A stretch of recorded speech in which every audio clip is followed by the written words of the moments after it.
बच्चों, आज हम पढ़ेंगे कक्षा 7 सामाजिक अध्ययन के अंतर्गत हमारा पर्यावरण विषय का पहला पाठ पर्यावरण। हम आपको बताएंगे इस पाठ से संबंधित प्रश्नों के उत्तर। तो चलिए शुरू कर लेते हैं।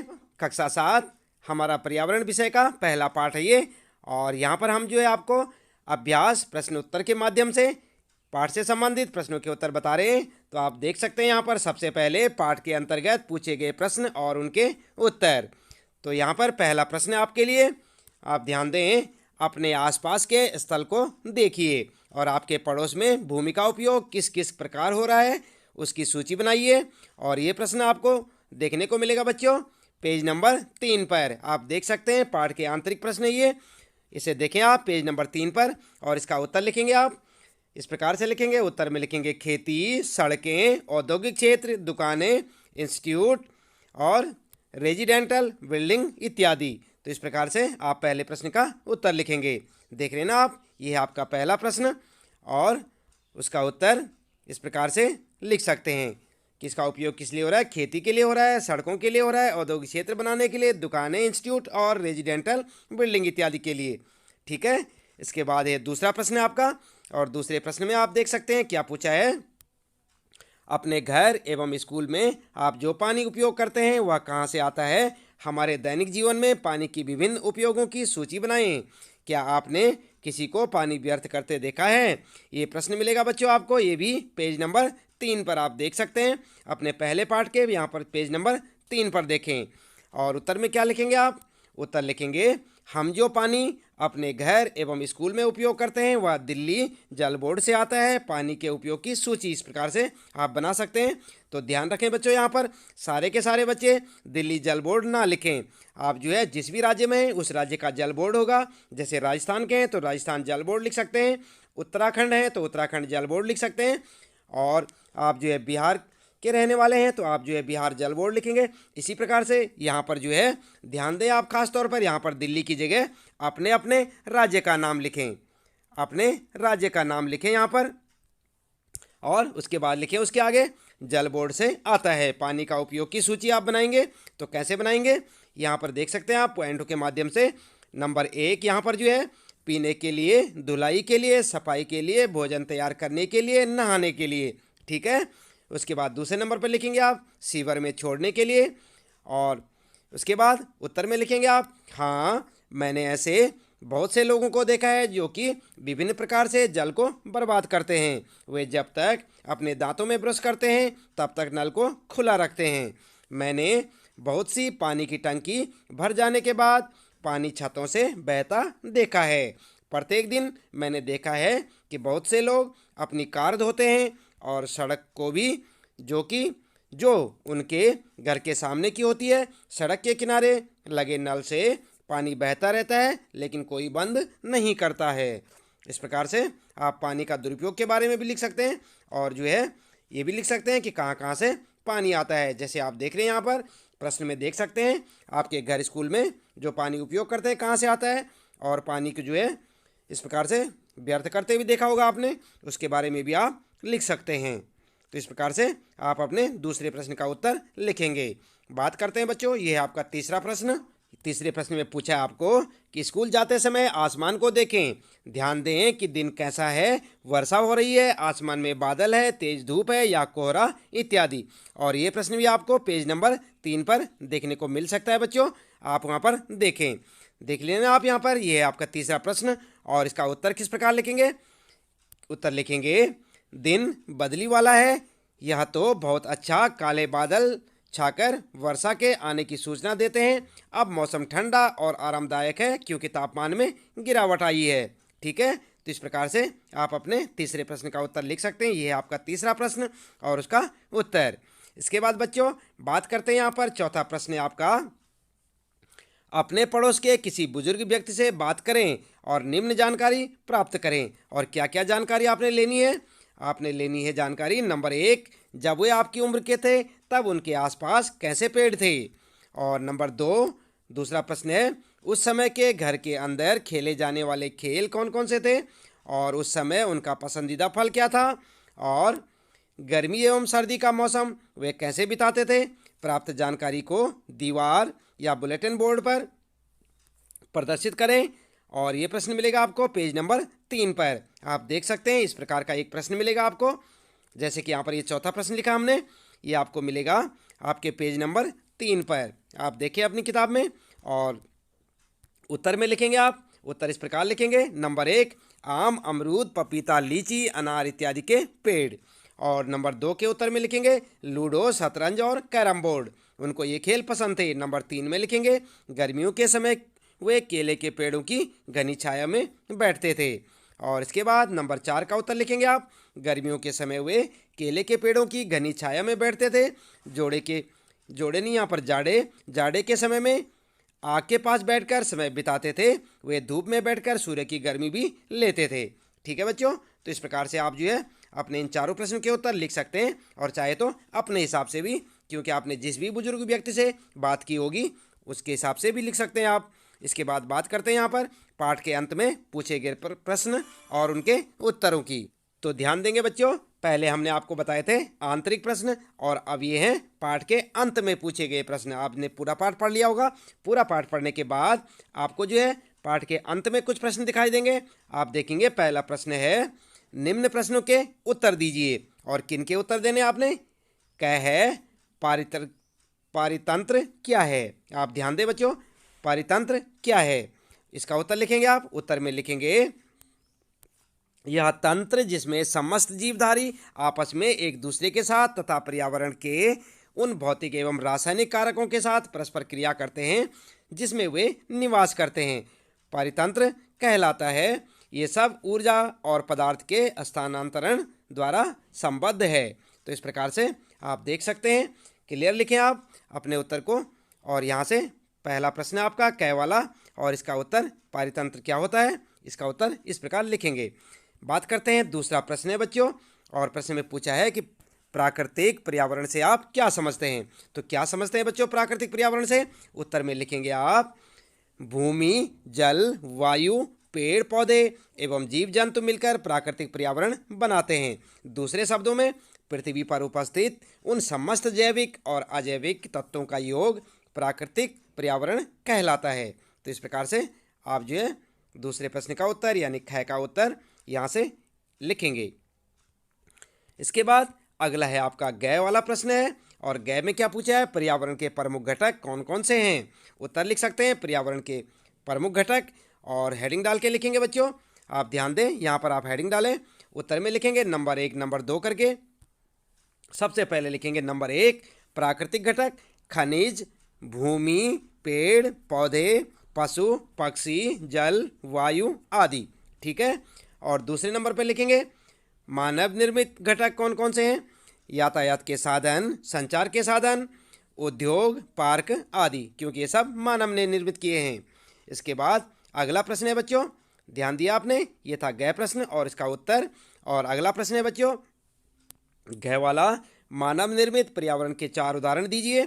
तो आप जो है उदाहरण कैसे देंगे? मानव ने क्या क्या बनाया? उत्तर में लिखेंगे मानव निर्मित पर्यावरण के उदाहरण, और हेडिंग डाल के लिखेंगे बच्चों यातायात के साधन, संचार के साधन, उद्योग, पार्क आदि। ठीक है। तो इस प्रकार से आप लिख सकते हैं, इन्हें याद भी करें बच्चों। उसके बाद आपके लिए प्रश्न है चाय वाला, स्थलमंडल क्या है? तो क्या है स्थलमंडल? आपने पाठ में पढ़ा होगा बच्चों। उत्तर लिखेंगे पृथ्वी की ठोस परपटी या कठोर ऊपरी परत को स्थलमंडल कहते हैं। ध्यान दें आप, काफ़ी इंपॉर्टेंट है। स्थलमंडल क्या है? पृथ्वी की ठोस परपटी या कठोर ऊपरी परत को स्थलमंडल कहते हैं। यह चट्टानों एवं खनिजों से बना होता है एवं मिट्टी की पतली परत से ढका होता है। यह पहाड़, पठार, मैदान, घाटी आदि जैसी विभिन्न स्थलाकृतियों वाला विषम धरातल होता है। ये स्थलाकृतियाँ महाद्वीपों के अलावा महासागर की सतह पर भी होती हैं या पाई जाती हैं। स्थलमंडल वह क्षेत्र है जो हमें वन, कृषि एवं मानव बस्तियों के लिए भूमि, पशुओं को चरने के लिए घास स्थल प्रदान करता है। यह खनिज संपदा का भी एक स्रोत है। ठीक है। तो थोड़ा उत्तर लंबा है बच्चों, लेकिन आप ध्यानपूर्वक लिखें और इम्पोर्टेंट है यहाँ पर ये प्रश्न, इसको याद भी करें। हो सकता है आपकी परीक्षा में भी आ जाए स्थलमंडल किसे कहते हैं या स्थलमंडल क्या है। तो आप ध्यान दें। और इसके बाद अगला है बच्चों प्रश्न है आपके लिए 6 वाला, जीवीय पर्यावरण के 2 प्रमुख घटक क्या हैं? तो क्या हैं प्रमुख घटक? आप उत्तर में लिखेंगे जीवीय पर्यावरण के 2 घटक हैं पेड़ पौधे और नंबर दूसरा पशु पक्षी। ठीक है। और इसके बाद अगला है आपके लिए प्रश्न जैव मंडल क्या है? और काफ़ी इंपॉर्टेंट है ये बच्चों, ये प्रश्न आपके लिए भी काफ़ी इंपॉर्टेंट है, तो ध्यान दें आप। उत्तर में लिखेंगे पादप एवं जीव जंतु मिलकर सजीव संसार का निर्माण करते हैं जिसे जीव मंडल कहते हैं। यह पृथ्वी का वह संकीर्ण क्षेत्र है जहां स्थल जल एवं वायु मिलकर जीवन को संभव बनाते हैं। तो ध्यान दें बच्चों, जैसे मैंने आपको बताया कि बहुत इंपॉर्टेंट है ये क्वेश्चन आपके लिए, आप जो है इसको याद रखें कि जीव मंडल क्या है और इस प्रकार उत्तर लिखेंगे। आगे बात करते हैं बच्चों, दूसरा प्रश्न है सही। देख रहे हैं ना आप यहाँ पर, उत्तर चिन्हित कीजिए। तो यहाँ पर सही उत्तर में आपने सही का चिन्ह लगाना है। और यहाँ पर देख सकते हैं आप कै वाला है सबसे पहले, इनमें से कौन सा प्राकृतिक पारितंत्र नहीं है? तो यहाँ पर ऑप्शन दिए हुए हैं आपके लिए और सही ऑप्शन को आपने चुनना है मरुस्थल, ताल या वन। उत्तर में लिखेंगे आप ताल। ठीक है। और इसके बाद अगला प्रश्न है इनमें से कौन सा मानवीय पर्यावरण का घटक नहीं है? तो यहाँ पर भी 3 है, तीनों में से एक सही होगा आपका। देख सकते हैं आप स्थल, धर्म और समुदाय। तो यहाँ पर सही कौन सा होगा? उत्तर लिखेंगे आप, ध्यान दें, उत्तर लिखेंगे आप स्थल। और गै वाला प्रश्न है बच्चों इनमें से कौन सा मानव निर्मित पर्यावरण है? जैसे कि यहाँ पर ऑप्शन देख सकते हैं आप, पर्यावरण, समुद्र, सड़क। तो इनमें सही कौन सा होगा? उत्तर लिखेंगे सड़क। देख रहे हैं ना आप यहाँ पर, ये वाला सही। और इसके बाद अगला है बच्चों इनमें से कौन सा पर्यावरण के लिए खतरा है? ये 3 ऑप्शन है यहाँ पर, पादप वृद्धि, जनसंख्या वृद्धि और फसल वृद्धि। तो यहाँ पर उत्तर लिखेंगे आप जनसंख्या वृद्धि। यही तो खतरा है ना, जनसंख्या ज़्यादा बढ़ेगी तो खाने पीने की चीज़ों की कमी पड़ जाएगी, जो साधन है हमारे पास और सुख सुविधाएं जो है सभी चीज़ों की कमी पड़ जाएगी। तो समस्या कहाँ पे होगी? जनसंख्या वृद्धि पे। यहाँ पर तीसरा प्रश्न आप ध्यान दें, निम्नलिखित स्तंभों को मिलाकर सही जोड़े बनाइए। तो यहाँ पर जो है आपने जोड़े बनाने हैं सही, आप ध्यान देंगे। जैसे देख सकते हैं आप यहाँ पर कै में जैव मंडल, ख में वायुमंडल और गै में जल मंडल और घ में पर्यावरण, आप देख रहे हैं यहाँ पर। और उसके बाद नीचे देख सकते हैं आप नंबर 1 पे है यहाँ पर फर्स्ट में पृथ्वी को घेरने वाली वायु की चादर, सेकेंड में जलीय क्षेत्र, थर्ड में हमारे आसपास का क्षेत्र और फोर्थ में देखेंगे आप वह संकीर्ण क्षेत्र जहाँ स्थल जल एवं वायु पारस्परिक क्रिया करते हैं। तो यहाँ पर जो है आपने क्या करना है, इन स्तंभों को मिलाकर जोड़े बनाने हैं। तो जोड़े कैसे बनाएंगे आप बच्चों? पहले ध्यान से देखें आप, ये जो कै है यहाँ पर जैव मंडल के साथ में, इसके साथ जो है इन चारों में से कौन सा सही बैठेगा ये आपको बताना है। तो यहाँ पर क्या करेंगे आप उत्तर में लिखेंगे इस प्रकार से, आप उत्तर लिखें। उत्तर में लिखेंगे आप नंबर 1 जैव मंडल, नंबर 2 वायुमंडल और गै में लिखेंगे जल मंडल और यहाँ पर गै में पर्यावरण। कै कै गै गै, पहले तो आप ऐसे ही लिखेंगे उत्तर में, ध्यान रखें आप, यहाँ पर काफ़ी समझने का है तो आप पहले ही ऐसे ही लिखेंगे। और उसके बाद कै वाले के साथ यानी कि इसके साथ में ये वाला बैठेगा आपका वह संकीर्ण क्षेत्र जहाँ स्थल जल एवं वायु पारस्परिक क्रिया करते हैं।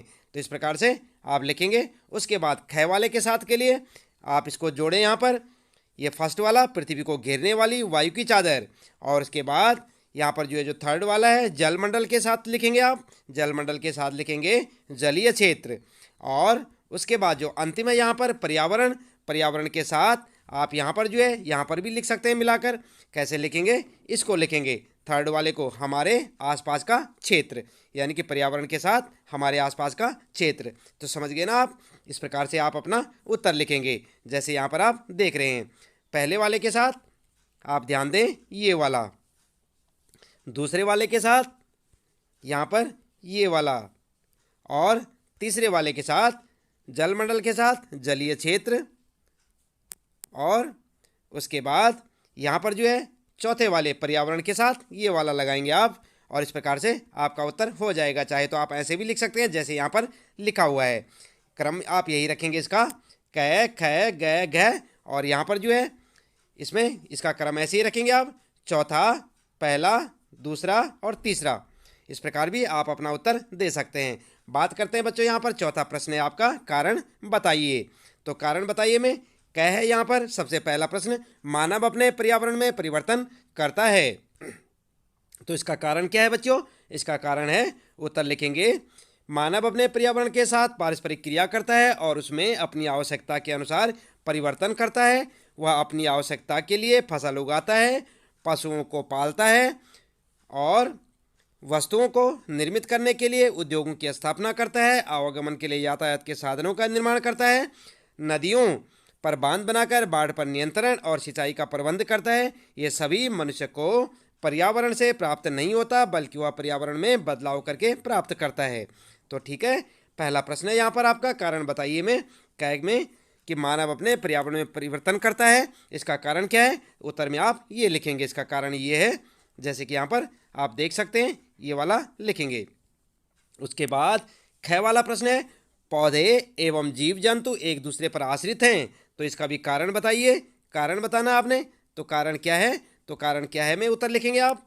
उत्तर लिखेंगे, सभी पेड़ पौधे, जीव जंतु और मानव अपने आसपास के पर्यावरण पर आश्रित होते हैं, प्रायः वे एक दूसरे पर भी आश्रित हैं।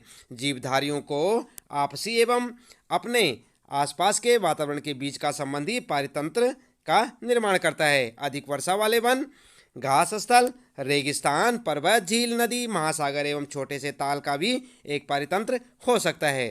तो इस प्रकार से आप दूसरे के साथ कारण उसका ये लिखेंगे, ठीक है। और इसके बाद बच्चों यहाँ पर जो है पांचवा प्रश्न आपके लिए, क्रियाकलाप में यानी एक्टिविटीज में, ये एक आदर्श पर्यावरण की कल्पना कीजिए जिसमें आप रहना चाहेंगे। अपने इस आदर्श पर्यावरण का चित्र बनाइए, ठीक है। तो आपने यहाँ पर जो है अपने हिसाब से एक आदर्श पर्यावरण का जिसमें आप रहना चाहेंगे, वहाँ पर किस तरह का माहौल होगा उसका एक चित्र बनाना है। और उसके लिए बच्चों आप इस प्रकार से एक चित्र बना सकते हैं, जैसे कि आप यहाँ पर देख सकते हैं। आप जो है इस प्रकार का एक चित्र बना सकते हैं और उसमें दिखा सकते हैं कि आपके आसपास का वातावरण कैसे होगा, ठीक है। तो यहाँ पर जो है इसी प्रश्न के साथ में आपके इस पाठ से संबंधित प्रश्नों के उत्तर यहाँ पर समाप्त होते हैं। तो इसी प्रकार लगातार देखते रहे वीडियो और जुड़े रहे हमारे साथ। चैनल को यदि आपने सब्सक्राइब नहीं किया तो चैनल को सब्सक्राइब करना ना भूलें। चैनल को सब्सक्राइब अवश्य कर दें और बेल आइकन भी दबा दें ताकि आपको आने वाली प्रत्येक वीडियो की नोटिफिकेशन मिलती रहे, और लाइक और शेयर करना ना भूलें। तो बच्चों आज के लिए इतना ही काफ़ी है, मिलते हैं फिर अगली वीडियो में। आपका दिन शुभ हो।